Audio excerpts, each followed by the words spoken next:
أعوذ بالله من الشيطان الرجيم. بسم الله الرحمن الرحيم. يا أيها الناس اتقوا ربكم الذي خلقكم من نفس واحدة وخلق منها زوجها وبث منهما رجالا كثيرا ونساء واتقوا الله الذي تساءلون به والأرحام إن الله كان عليكم رقيبا. وآتوا اليتامى أموالهم ولا تتبدلوا الخبيث بالطيب ولا تأكلوا أموالهم إلى أموالكم إنه كان حوبا كبيرا. وإن خفتم ألا تقسطوا في اليتامى فانكحوا ما طاب لكم من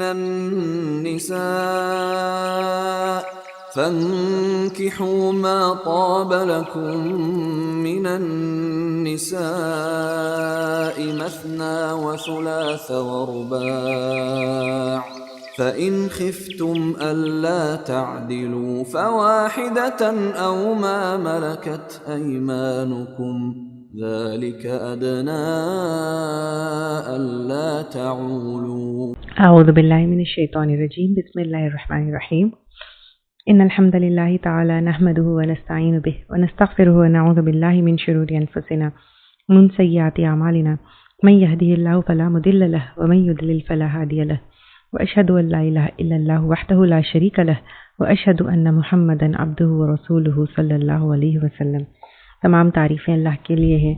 ہم اس کی تعریف کرتے ہیں اور اس سے مدد اور معافی طلب کرتے ہیں. ہم پناہ مانگتے ہیں اللہ عز و جل کی خود کی برائیوں سے اور تمام بری کاموں سے.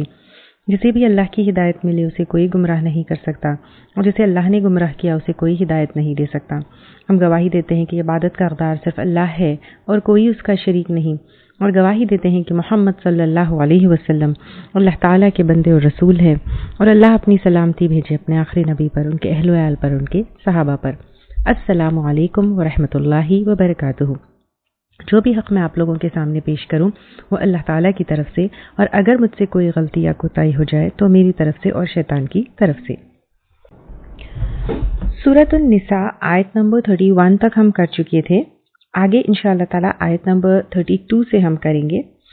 انیومریبل احکامات یہاں پر ہے.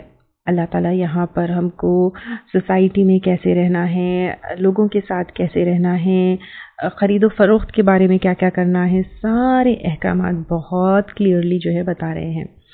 میں ان آیات کو تھوڑا دھیرے دھیرے ہی لے کر جا رہی ہوں تاکہ ڈیٹیل میں تمام چیزیں ہم کو پتہ چلے.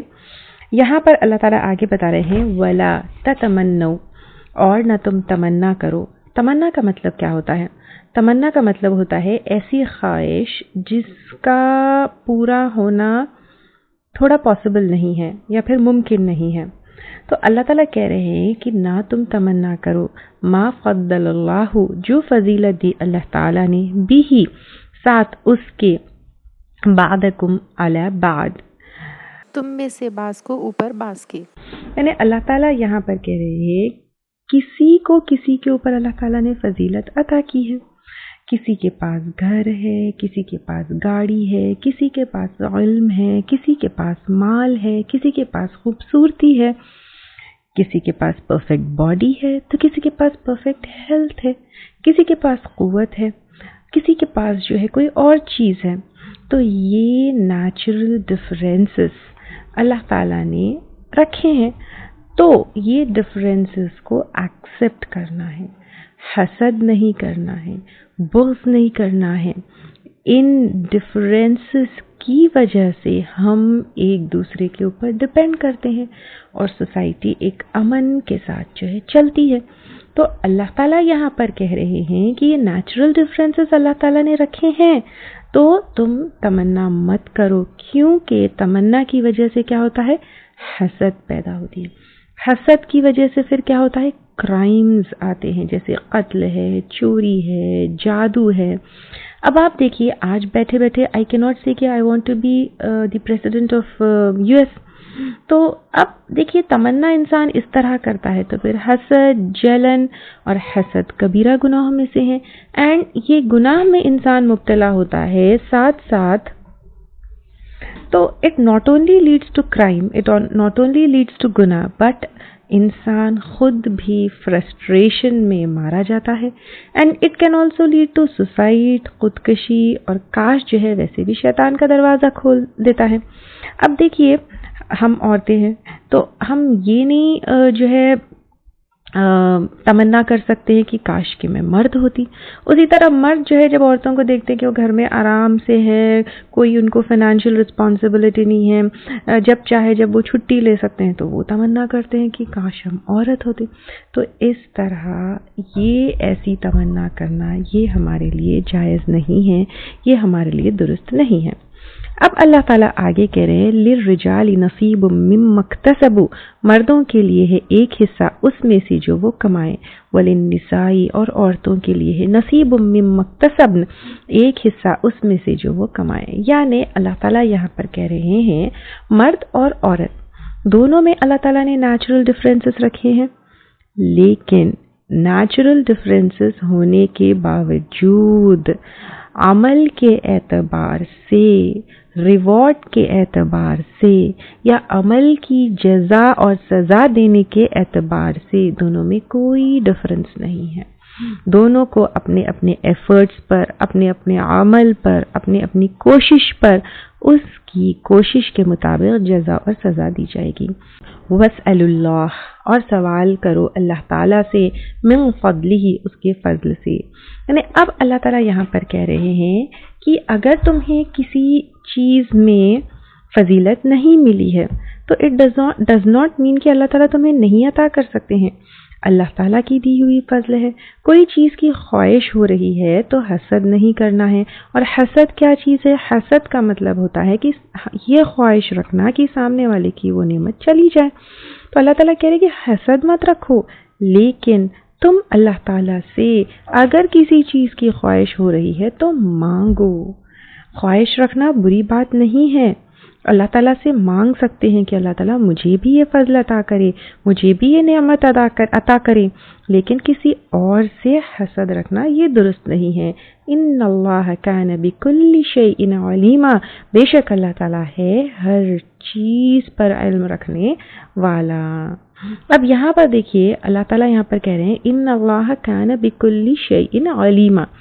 اب یہاں پہ اس آیت کے فرسٹ پارٹ میں بتایا گیا ہے اللہ تعالیٰ سے سوال کرو اس کے فضل سے، اور یہاں پر اللہ تعالیٰ فضل عطا کر سکتے ہیں، لیکن یہاں پر اب آیت میں ایک میں چھوٹی سی چیز کی طرف آپ کا دھیان وہ کرنا چاہتی ہوں کہ ان اللہ کان بکل شیء قدیرہ بھی ہو سکتا تھا، کیونکہ مانگنے کی بات ہے اور اللہ تعالیٰ کے دینے کی بات ہے، اور اللہ تعالیٰ ہر چیز دینے پر قدرت رکھتے ہیں، لیکن یہاں پر کیا ہے؟ ان اللہ کان بکل شیء علیما، علم رکھنے والا ہے، یعنی بے شک اللہ تعالیٰ ہے ہر چیز پر علم رکھنے والا ہے۔ اتنا پرفیکٹ سلیکشن آف ورڈز ہے، اللہ تعالیٰ قدرت رکھتے ہیں کہ کسی کو بھی کچھ بھی کبھی بھی دے سکتے ہیں اللہ تعالیٰ، لیکن اللہ تعالیٰ جو جس کو دیتے ہیں وہ اللہ تعالیٰ کے علم کے اوپر بیسڈ ہے۔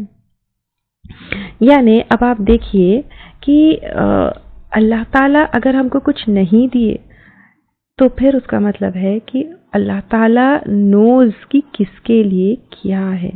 جیسے اگر میرا 3 سال کا بیٹا مجھے کہے کہ میری جو ہے بڑے بیٹے کی طرح اس کو بائک دلائے تو میں دوں گی؟ نہیں دوں گی، آئی نو کہ that is not appropriate for ہم۔ سملرلی ہم کو کون سے ٹائم پہ کیسی چیز چاہیے، کتنا چاہیے، یہ اللہ تعالیٰ کو معلوم ہے کہ ہمارے لیے کون سے ٹائم پہ کون سی چیز پرفیکٹ ہے۔ تو یہاں سے کیا پتہ چلتا ہے؟ مانگو لیکن حسد مت کرو۔ اور مانگنے کے بہت سارے طریقے بھی بتائے ہیں، اوقات بھی بتائے ہیں، جیسے تہجد میں مانگ سکتے ہیں، اذان اور اقامت کے بیچ میں مانگ سکتے ہیں، سجدے میں مانگ سکتے ہیں، اور مانگنے کے لیے کوئی اسپیشل سجدہ کرنے کی ضرورت نہیں ہے، نماز کے سجدوں میں مانگ سکتے ہیں، سفر میں مانگ سکتے ہیں، جب بارش ہو تب وہ کر سکتے ہیں، روزہ کھولتے وقت افطار کے ٹائم پر مانگ سکتے ہیں، جمعے کے دن ایک گھڑی ہوتی ہے جب دعائیں قبول ہوتی ہے، جب دل بہت دکھا ہوا ہے، ظلم ہو رہا ہے، جب کی دعائیں قبول ہوتی ہے، عرفات کی میدان میں دعائیں قبول ہوتی ہے، حج اور عمرے پر جب جاتے ہیں تب دعائیں قبول ہوتی ہے۔ تو اللہ تعالیٰ سے ہم کو مانگتے رہنا چاہیے، لیکن حسد سے دور رہنا چاہیے، اور اللہ تعالیٰ علیم ہے کس کو کب دینا ہے، کس کو جو ہے کون کتنا ڈیزرو کرتا ہے، یہ سب اللہ تعالیٰ جانتے ہیں۔ وَلِكُلِّ جَعَلْنَا مَوَالِيَ، اور ہر ایک کے لیے بنائے ہم نے وارث۔ یہاں پر اس آیت میں موالی سے مراد ابن عباس رضی اللہ تعالیٰ عنہ کہتے ہیں کہ اس کا مطلب وارث ہے۔ مما ترکا، اس میں سے جو چھوڑ جائے، الوالدان والدین، والاقربون اور قرابت دار، اور ہر ایک کے لیے بنائے ہم نے وارث، اس میں سے جو چھوڑ جائے والدین والاقربون اور قرابت دار۔ تو یہاں پر آپ دیکھیے کہ یہ ہم وراثت کے احکامات پہلے بھی لے چکے تھے، تو یہاں پر اللہ تعالیٰ کہہ رہے ہیں کہ ہر ایک کے لیے اللہ تعالیٰ نے کیا کیے ہیں، مقرر حصے کیا کیے، فکس کر دیے ہیں، یعنی جو والدین نے مال چھوڑا ہے یا رشتہ دار نے جو مال چھوڑا ہے اس میں سے اللہ تعالیٰ نے کیا کیا ہے، حصے بتا دیے ہیں۔ اب آپ دیکھیے، کوئی یہ سوچ سکتا ہے کہ عورت اگر ہے تو یہ سوچ سکتی ہے کہ ہمارا تو آدھا ہی حصہ ہے، مرد کو ہم سے ڈبل ہے۔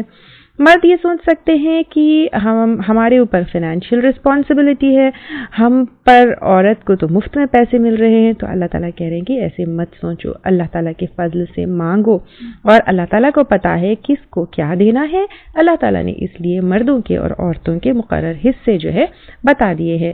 والذین عقدت ایمانکم، اور وہ لوگ گرہ باندھی تمہارے دائیں ہاتھوں نے، فآتوہم، پس دو ان کو، نصیبہم، ان کا حصہ۔ یہاں سے اس سے کیا مراد ہے؟ یہاں پہ یہ مراد ہے کہ اگر ہم نے کسی کو مال دینے، پیسے دینے کا وعدہ کیا ہے، جیسے اگر کوئی اگر ہماری خدمت کرے یا کچھ جو ہے ہمارے اوپر فیور کرے، یا پھر ہم کسی کے لیے جو ہے مال دینے کا وعدہ کرے کہ ٹھیک ہے، I am going to help you, I am going to give you this much, تو پھر اللہ تعالیٰ کہہ رہے ہیں کہ جس سے وعدہ کرے ان کو دے دو۔ اور یہ کس میں سے ہوگا؟ یہ 1/3 وصیت میں سے ہوگی۔ اس کے ڈیٹیلز ہم نے وراثت کے احکامات کے ٹائم پہ لیے تھے۔ اور اس کے علاوہ پر جو ہے جب صحابہ اکرام مکے سے ہجرت کر کے مدینہ آئے تھے، تب یہ ہوا تھا کہ آپ صلی اللہ علیہ وسلم نے صحابہ اکرام کو بھائی بھائی بنایا تھا، یعنی ایک مہاجر اور ایک انصار صحابی کو بھائی بھائی بنایا تھا۔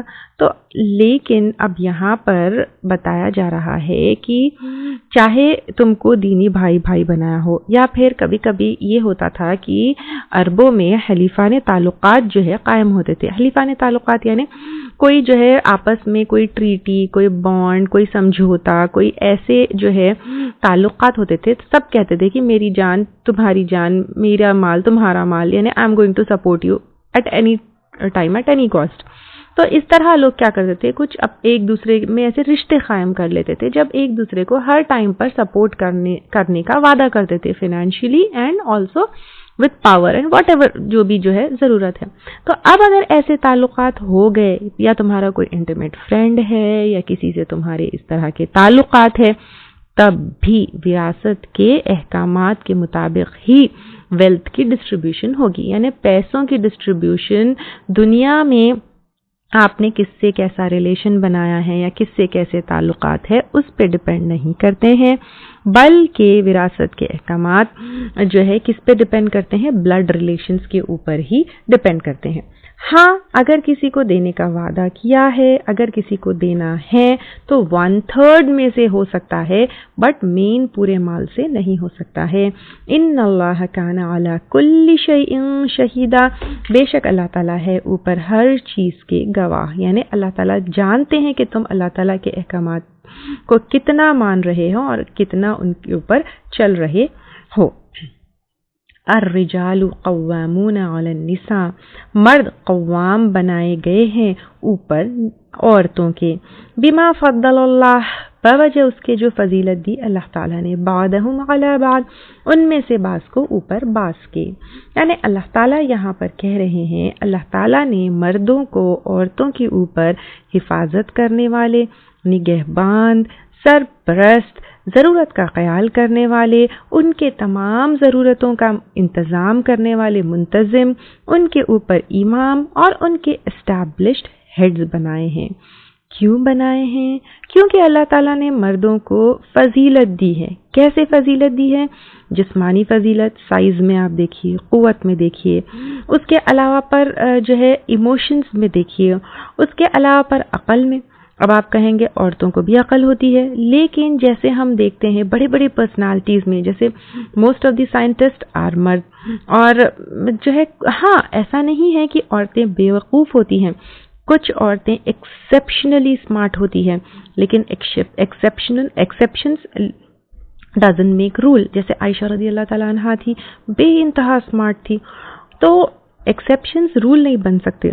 تو موسٹلی اگر ہم دیکھیں گے تو مرد جو ہوتے ہیں عقل میں عورتوں سے تھوڑے سے زیادہ ہوتے ہیں، اور جذبات میں عورتیں بہہ جاتی، یعنی عقل ہوتی بھی ہے تو ایموشنز کیا کرتے ہیں، جذبات اور ایموشنز عقل کے اوپر حاوی ہو جاتے ہیں، تو عورتیں ایموشنلی بھی ویک ہوتی ہے۔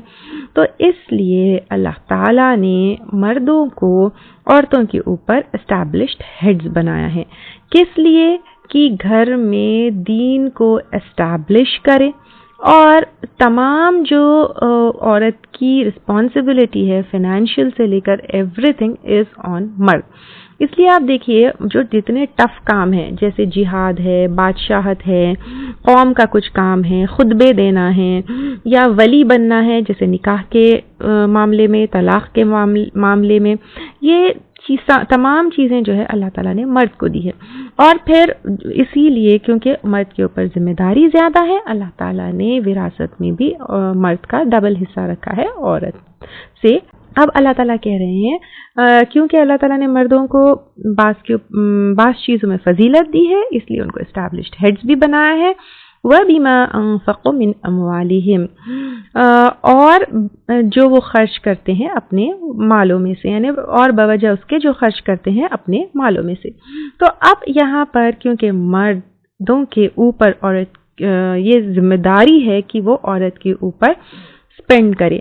سب سے پہلے بگننگ کہاں سے ہوتی ہے؟ نکاح جیسے ہی ہوتے مہر دینا ہے، پھر کھانا پینا کپڑا، یہ ساری چیزیں عورتوں کی جو ہے نا کی پوری ذمہ داری مردوں کے اوپر ہوتی ہے، کیونکہ عورت ایک مرد کے انڈر اس کی سرپرستی میں سکون سے رہے، آرام سے رہے، اور کیا کہتے ہیں اپنے کوئی اس کو جو ہے پریشانی فیس نہیں کرنے پڑے، بھاگ دوڑ فیس نہیں کرنے پڑے، کیونکہ مرد اسٹرانگ ہوتے ہیں، وہ بھاگ دوڑ کرتے ہیں۔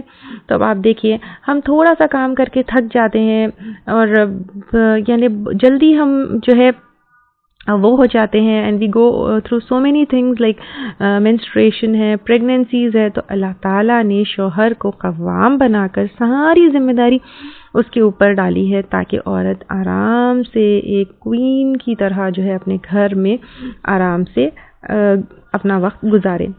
اب یہاں پر اللہ تعالیٰ کہہ رہے ہیں اب نیک عورتیں کیسی ہوتی ہے، اب یہ تو مردوں کا بتا دیا ہے، تو نیک عورتیں کیسی ہوتی ہے ان کی کوالٹیز یہاں پہ بتا دی جائے۔ فالصالحات، بس نیک عورتیں وہ ہو قانتات، جو فرما بردار ہو۔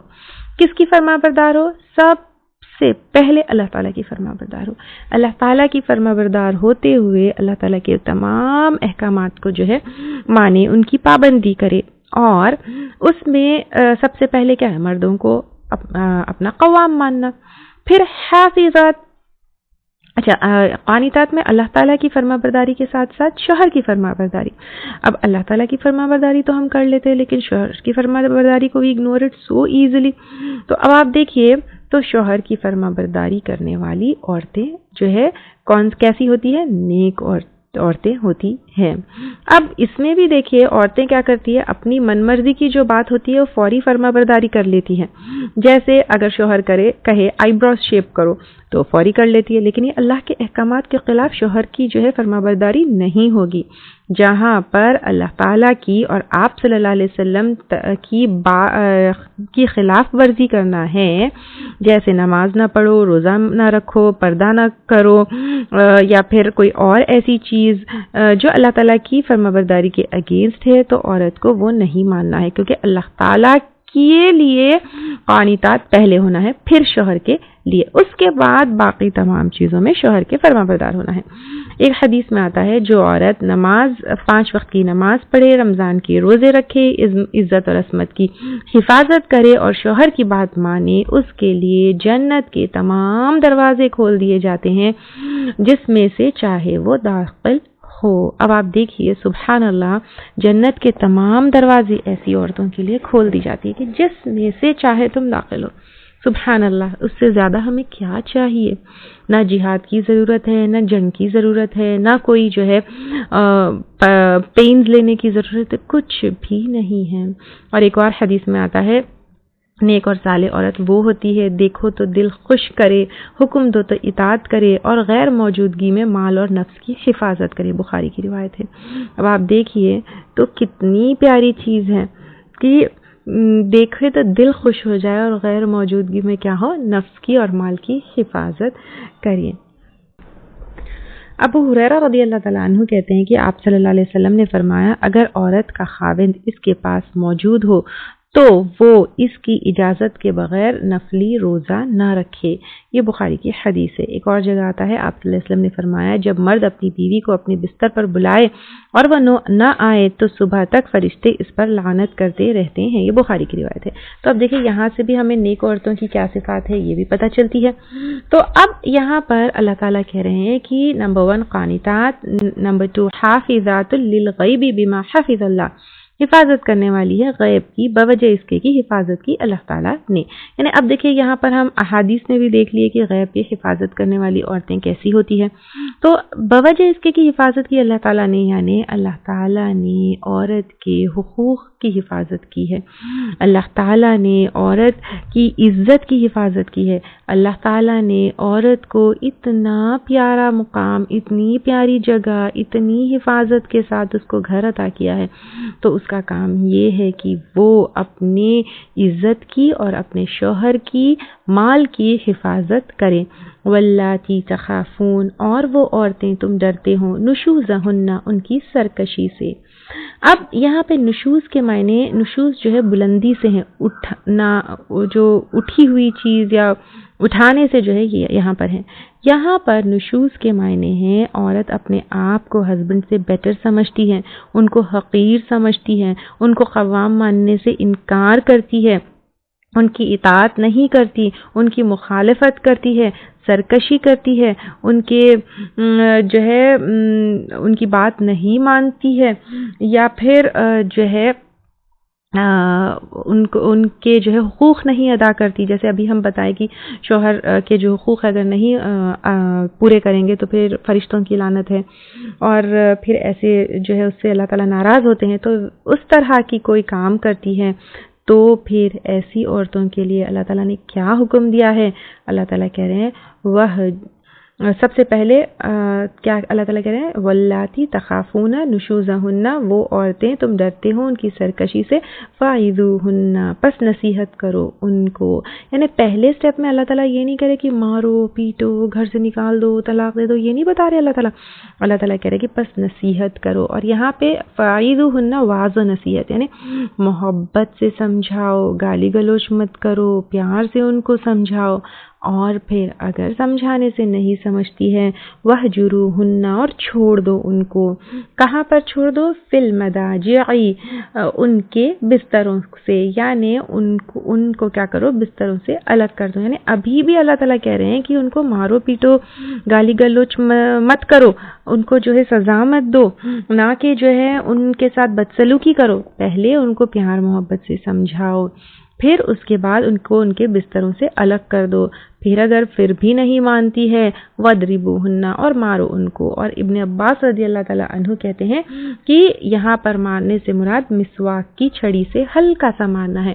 اس میں جو ہے نشوز میں ایک تو قوام نہیں ماننا یہ ساری چیزیں، اس کے علاوہ پہ مرد کیونکہ اسٹیبلشڈ ہیڈز ہے اور دین قائم کرنا بھی مردوں کی ذمہ داری ہے. اگر عورتیں روزہ رہنے سے منع کرتی ہے، فرض نماز سے منع کرتی ہے، تو پھر یہ سارے جو ہے احکامات ہیں. اور آپ صلی اللہ علیہ وسلم نے فرمایا یعنی عورتوں کو مارنے کے اوپر، اس کا مطلب یہ نہیں ہے کہ آپ یہ آیت کو جو ہے دلیل بنا کر عورتوں کو جو ہے خوب مارے پیٹے. اس کے بارے میں آپ صلی اللہ علیہ وسلم نے فرمایا خبردار عورتوں کے متعلق نیک سلوک کو وصیت قبول کرو، وہ تمہارے پاس صرف تمہارے لیے مخصوص ہے، اس کے سوا تم ان کے کچھ بھی مالک نہیں بجز اس کے کہ وہ کھلی بے حیائی کرے. اگر وہ ایسا کرے تو تم انہیں بستر سے علیحدہ کر سکتے ہو اور اس طرح مار سکتے ہو کہ انہیں چوٹ نہ آئے. یہ ترمذی کی حدیث ہے. یعنی آپ صلی اللہ علیہ وسلم نے مارنے کا جو ہے حکم یا پھر اجازت بھی دی ہے، تو پھر بس اتنا کہ چوٹ نہ آئے. ایک جگہ آپ صلی اللہ علیہ وسلم نے فرمایا بیوی کو مارو نہیں، نہ اسے برا بھلا کہو، نہ اسے چھوڑو مگر گھر میں، یعنی گھر میں ہی اسے اپنے بستر سے علیحدہ کر دو، گھر سے نکالو نہیں.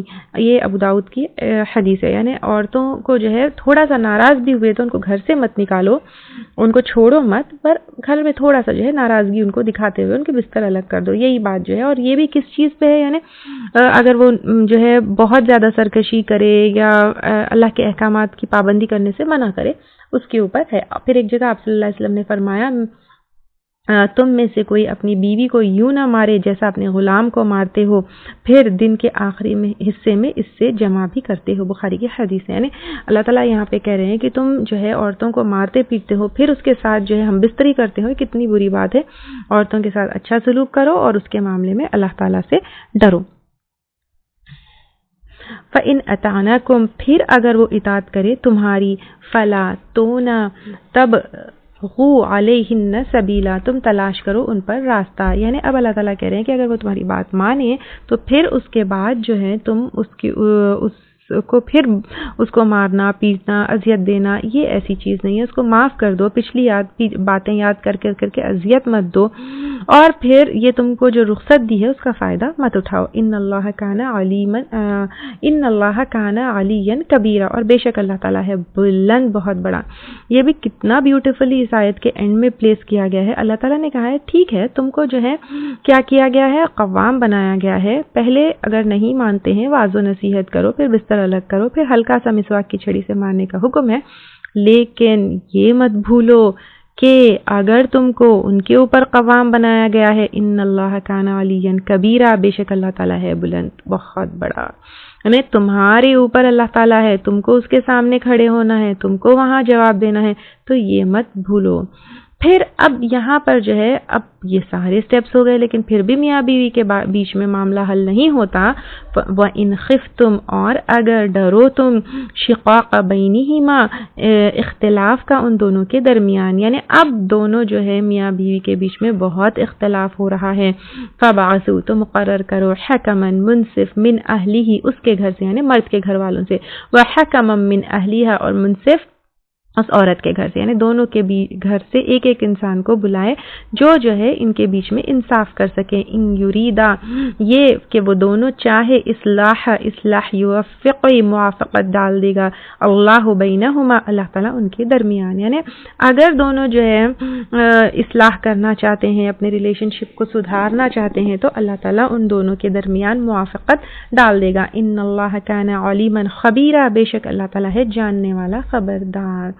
یہاں پر اب اللہ تعالیٰ کہہ رہے ہیں کہ اب اگر معاملہ جو ہے مرد سے نہیں سنبھل رہا ہے اور دونوں کے بیچ میں اختلاف ہے، تو پھر دونوں کے گھر سے ایک ایک جو ہے منصف کو بلایا جائے جو کیا کر سکے، انصاف کر سکے اور معاملے کو سیٹل کر سکے. لیکن افسوس یہ ہے ہمارے پاس سے کیا ہوتا ہے، جھگڑے کرنے کے لیے بیٹھک ہوتی ہے، لیکن یہ بیٹھک اس لیے ہونا چاہیے کہ دونوں طرف سے جو ہے سمجھایا جائے اور معاملے کو سیٹل کیا جائے. پھر اللہ تعالیٰ کہہ رہے ہیں وَاعْبُدُوا اللَّهَ، اور عبادت کرو اللہ تعالیٰ کی، وَلَا تُشْرِكُوا بِهِ شَيْئًا، اور نہ تم شریک بناؤ ساتھ اس کے کچھ بھی، اور شرک بہت بڑا گناہ ہے۔ پہلی صورت سے ایاک نعبد و ایاک نستعین، عبد کیا ہے؟ اللہ تعالیٰ کا غلام بن جانا، سرنڈر کر دینا۔ نماز اور باقی ساری چیزیں جو ہے، روزہ ہے، زکوٰۃ ہے، حج ہے، عبادتیں ہیں، لیکن عبادت کا ایک اٹس اے پارٹ آف عبادت۔ ایکچولی اللہ تعالیٰ کے بندے بن جانا، عبادت کیا چیز ہے؟ کمپلیٹلی اپنے آپ کو اللہ تعالیٰ کے سامنے سرنڈر کر دینا، اپنی خواہش کو سب چھوڑ دینا ہے، صرف اور صرف اللہ تعالیٰ کے بندے بن جانا ہے، اور اللہ تعالیٰ کے ساتھ کسی کو شریک نہیں ٹھہرانا ہے۔ اور پھر اللہ تعالیٰ کہہ رہے ہیں کہ نیکسٹ وبالوالدین احسانا، اور والدین کے ساتھ احسان کرنا۔ اس کو تو ہم کافی ڈیٹیل میں پہلے بھی لے چکے ہیں۔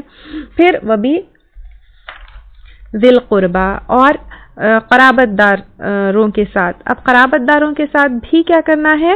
احسان کا معاملہ کرنا ہے، جو وہ ہمارے ساتھ کرتے ہیں ہم اس سے اور بھی اچھا کرنا۔ اور قرابت دار میں کون آئیں گے؟ ہمارے تمام رشتہ دار آئیں گے، والدین کے ساتھ، بھائی بہن، کزنز، اور جتنے رشتہ دار ہیں ہمارے وہ۔ والیتامہ، اور یتیموں کے ساتھ، یعنی یتیموں کے ساتھ بھی کیا کرنا ہے؟ احسان کا معاملہ کرنا ہے۔ والمساکین، اور مسکین کے ساتھ۔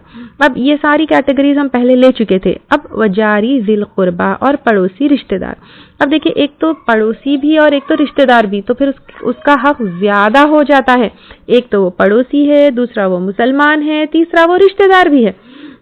پھر والجار الجنب، اور ہمسائے دور کے، یعنی اب کوئی ایسا پڑوسی ہے جو رشتہ دار نہیں ہے، جس سے صرف جو ہے جان پہچان ہے، اور وہ ہو سکتا ہے مسلمان ہے، ہو سکتا ہے غیر مسلمان ہے۔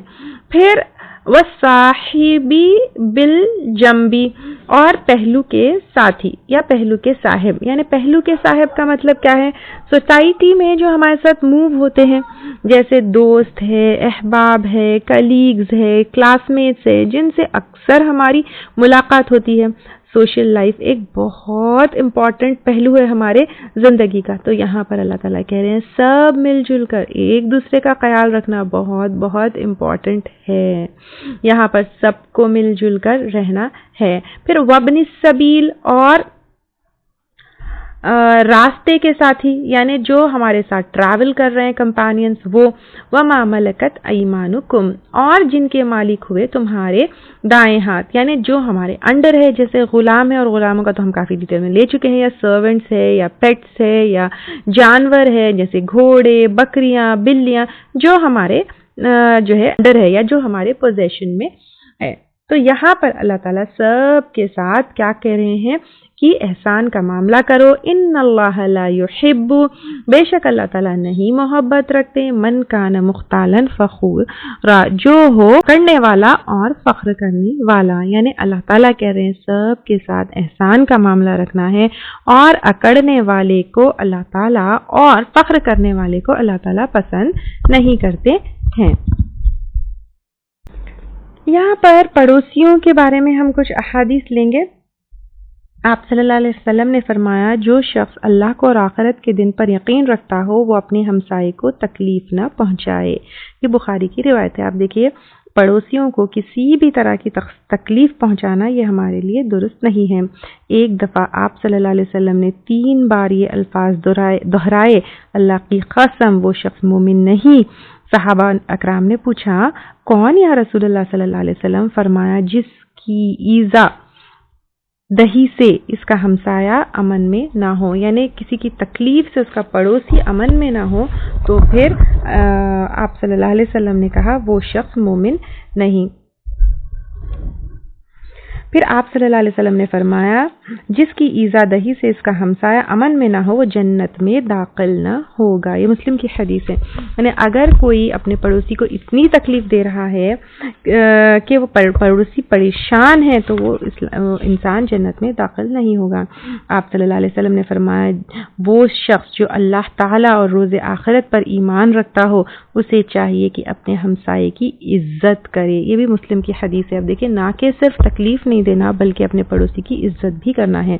آپ صلی اللہ علیہ وسلم نے فرمایا، جبرائیل مجھے ہمسائے سے حسن سلوک کے بارے میں اتنی وصیحت کرتے رہے کہ میں نے سمجھا کہ وہ اسے وارث بھی بنا دیں گے. بخاری کی حدیث ہے. یعنی اتنے ہمسائے کے بارے میں آپ صلی اللہ علیہ وسلم کو اتنا جبرائیل علیہ السلام بتاتے تھے کہ آپ صلی اللہ علیہ وسلم کو یہ ڈر تھا کہ کہیں جو ہے مال میں بھی وارث نہ بنا دیا جائے. آپ صلی اللہ علیہ وسلم نے ابو ذر رضی اللہ تعالیٰ عنہ سے فرمایا، ابو ذر جب تم سالن پکاؤ تو اس کا شوربہ زیادہ کر لیا کرو اور اپنے پڑوسیوں کا بھی خیال رکھو. یہ مسلم کی حدیث ہے. عائشہ رضی اللہ تعالیٰ عنہ فرماتی ہیں کہ میں نے پوچھا اللہ کے رسول صلی اللہ علیہ وسلم میرے 2 پڑوسی ہے تو میں کس کو تحفہ بھیجوں؟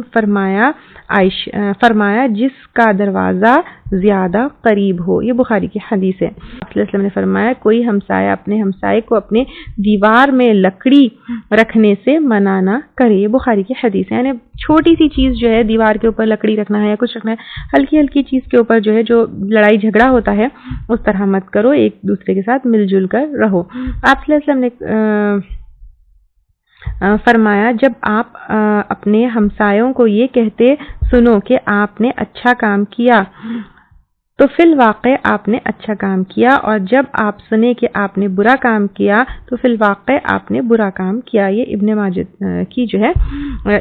کی جو ہے روایت ہے. یعنی کیونکہ پڑوسیوں کے ساتھ بہت زیادہ فریکوینٹلی ملنا جلنا سب کچھ ہوتا ہے، تو اس لیے جو ہے اگر کوئی کسی کی گواہی دے، یعنی کوئی کسی کا پڑوسی گواہی دے کہ اچھا آدمی ہے تو واقعی میں اچھا آدمی ہے. اس لیے دریافتی جب رشتے کی ہوتی ہے تو سب سے پہلے پڑوس میں ہوتی ہے. آپ صلی اللہ علیہ وسلم نے فرمایا وہ شخص مسلمان نہیں جو خود تو پیٹ بھر کر کھاتا ہے اس حال میں کہ اس کا ہمسایہ بھوکا رہے.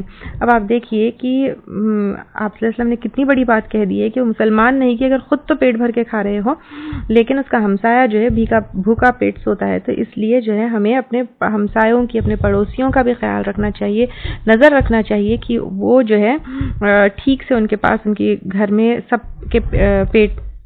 سب نے پیٹ بھر کے کھانا کھایا یا نہیں ہے. پھر مسافروں سے بہتر سلوک کرنے کے بارے میں بھی آپ صلی اللہ علیہ وسلم نے کہا.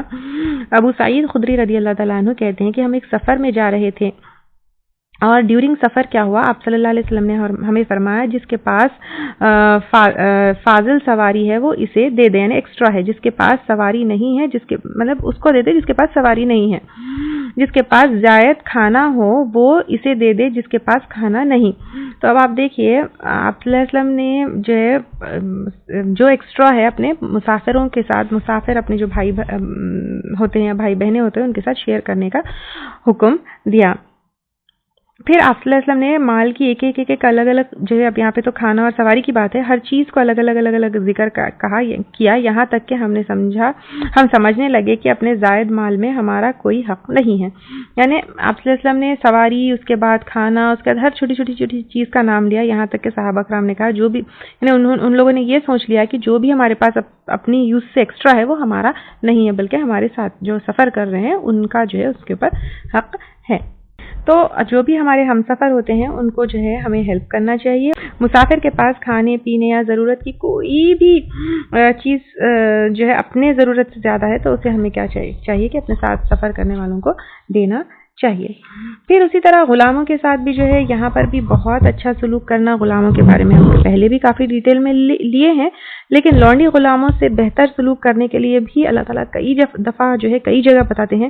آپ صلی اللہ علیہ وسلم نے فرمایا جب تم میں سے کسی کے پاس اس کا خادم کھانا لائے تو اسے بھی اپنے ساتھ بٹھا کر کھلائے، اور اگر کھانا کم ہو تو بھی اسے لقمہ 2 لقمے دے دے، کیونکہ اس نے پکانے کی گرمی اور دھواں برداشت کیا ہے. یہ بخاری کی حدیث ہے. اسی طرح ابو موسیٰ اشعری رضی اللہ تعالیٰ عنہ کہتے ہیں کہ آپ صلی اللہ علیہ وسلم نے فرمایا اگر کسی کے پاس لونڈی ہو اور وہ اس کو اچھی طرح تعلیم دے اور اچھی طرح ادب سکھائے، پھر اسے آزاد کر کے اس سے نکاح کر لے تو اسے دوہرا اجر ملے گا. یہ بخاری کی حدیث ہے. جنگ بدر کے بعد رسول اللہ صلی اللہ علیہ وسلم نے جنگی قیدیوں کو مختلف صحابہ کے گھروں میں بانٹ دیا، اور ساتھ ہی یہ تاکید فرمائی کہ ان قیدیوں کے ساتھ اچھا سلوک کرنا. انہی قیدیوں میں سے ایک قیدی ابو عزیز کا بیان ہے کہ مجھے جس انصاری کے گھر میں رکھا گیا تھا وہ خود تو کھجوریں کھاتے تھے لیکن مجھے صبح و شام روٹی کھلاتے تھے. یعنی ایسا جو ہے کام اور ایسا جو ہے عمل صحابہ کرام کا تھا. تو غلاموں کے ساتھ بھی جو ہے بہترین عمل کرنا ہے. ویسے ہمارے دارالارقم کے اوپر ایک حقوق العباد کا جو ہے ایک پورا کورس ہے، پورا سیکشن ہے، تو وہاں پر آپ دیکھیے کہ سب کے حقوق کیا کیا ہوتے ہیں.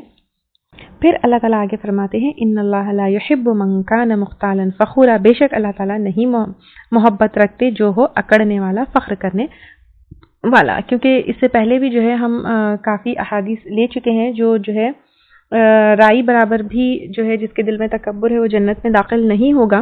تو تکبر، فخر، میں اچھا، میں بڑا، میں بیسٹ، یہ جو ہے بہت بڑا گناہ ہے، اور اس سے ہمیں نکل کر سوسائٹی میں سب کے ساتھ احسان کا معاملہ کرنا چاہیے، چاہے وہ قرابت دار ہو، یتیم ہو، مسکین ہو، پڑوسی جو رشتہ دار ہو، یا پڑوسی جو دور کے ہو، یا ہمارے ساتھ کے پہلو والے کلیگز ہو، یا پھر جو ہے کلاس میٹس ہو.